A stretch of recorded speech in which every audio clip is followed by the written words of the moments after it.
حب الأنام 2018 সালের 27 রমাদান আমার আব্বা মারা গিয়েছেন, কিন্তু আমি আমার আব্বার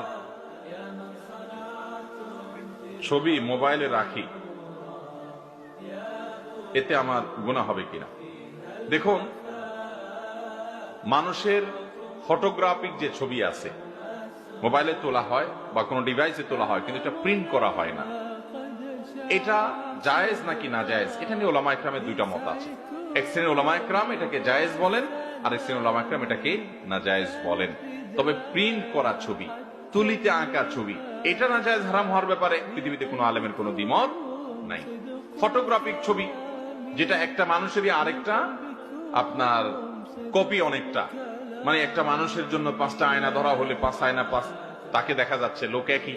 তো মোবাইলের ছবি যে তোলা হয়, ক্যামেরা যে ছবি তোলা হয়, এটা যতক্ষণ সফট কপি থাকবে, এটাকে সেই ছবির কাতারে ফেলে অনেক ওলামা ইকরাম এটাকে জায়েজ বলেন।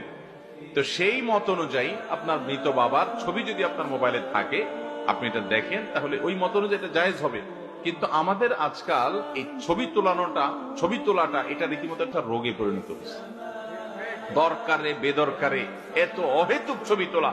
আগে মানুষ আলেম আমাদেরকে দেখলে বলতো, হুজুর দোয়া করিয়েন, একটু আমল শিখাই দেন, একটু এলেম শিখাই দেন, একটু মাসালা বলে দেন, একটু দোয়া